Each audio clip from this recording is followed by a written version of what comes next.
গতকালই সংসদের বাদল অধিবেশন শুরু হয়েছে। প্রথম দিন কিন্তু তিনি এসেও ছিলেন সংসদের রাজ্যসভার চেয়ারম্যান হিসেবে, নিজের কাজও করেছেন। আর তারপরই কয়েক ঘন্টার মাথায় উপরাষ্ট্রপতি পদ থেকে ইস্তফা দিয়েছেন জগদীপ ধনখড়। রাষ্ট্রপতির কাছে ইতিমধ্যেই নিজের ইস্তফা পত্র তিনি পাঠিয়ে দিয়েছেন।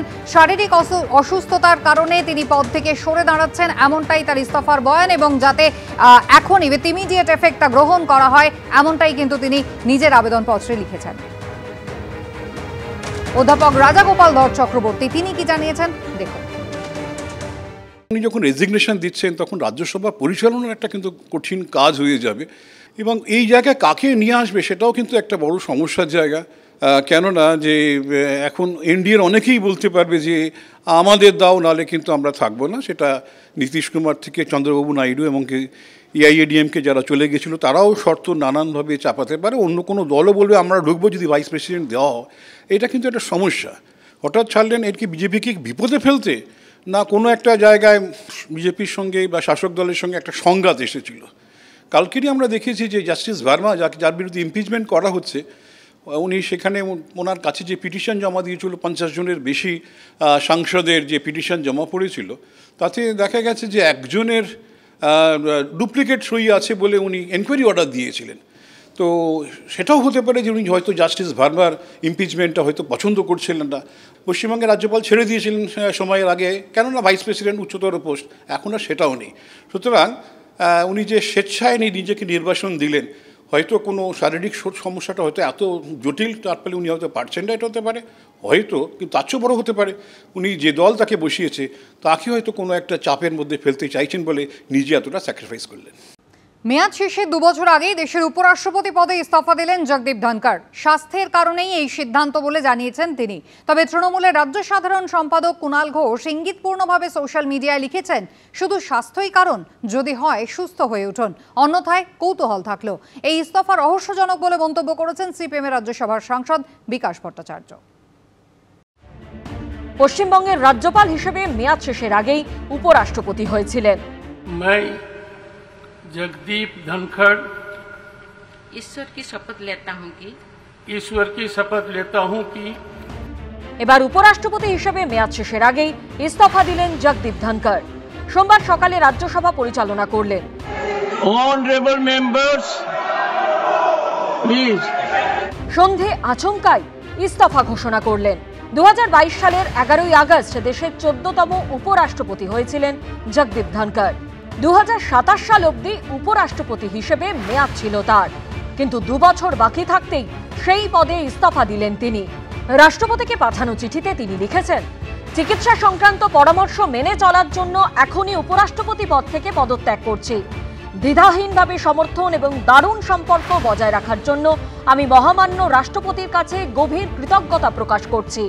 মাননীয় প্রধানমন্ত্রী এবং মন্ত্রীদের প্রতিও গভীর কৃতজ্ঞতা প্রকাশ করছি।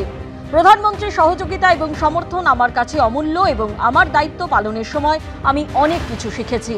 সাংসদদের কাছ থেকে আমি যে উষ্ণতা, আস্থা এবং স্নেহ পেয়েছি তা সবসময় আমার মনে থাকবে। সোমবারই সংসদে বাদল অধিবেশন শুরু হয়। সোমবার সকালে রাজ্যসভা পরিচালনা করেন তিনি। দিল্লি হাইকোর্টের প্রাক্তন বিচারপতি যশবন্ত ভার্মার বাড়ি থেকে টাকা উদ্ধারের ঘটনায় তার ইমপিচমেন্টের জন্য নোটিশ পেয়েছেন বলে জানান Jagdeep Dhankhar. I have received notice of motion to constitute a statutory committee for removal of Justice Yashwant Verma, Judge of the High Court of Judicature at Rajasthan, at Allahabad. It is signed by more than 50 members of the Council of States. It meets the numerical requirement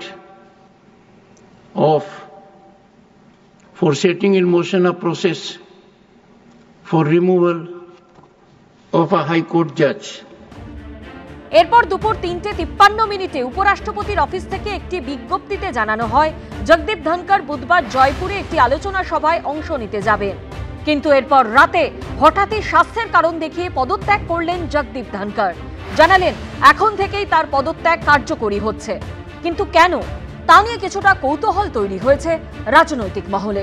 এই খবর সামনে আসার পরই তৃণমূলের রাজ্য সাধারণ সম্পাদক Kunal Ghosh ইঙ্গিতপূর্ণভাবে social মিডিয়ায় লিখেছেন, শুধু স্বাস্থ্যই কারণ, যদি হয় সুস্থ হয়ে উঠুন, অন্যথায় কৌতূহল থাকলো। সিপিএমের রাজ্যসভার সাংসদ বিকাশ রঞ্জন ভট্টাচার্যের গলাতেও কৌতূহলের সুর।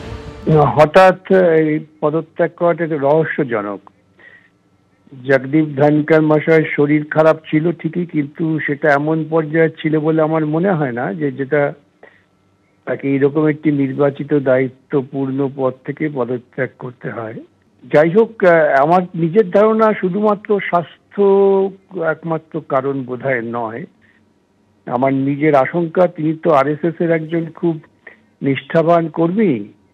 এর পেছনে আরএসএস এর কোনো খেলা থাকতে পারে, কোনো নির্দেশ থাকতে পারে, সেটাও একটা কারণ হতে পারে। সবই আশঙ্কার কথা।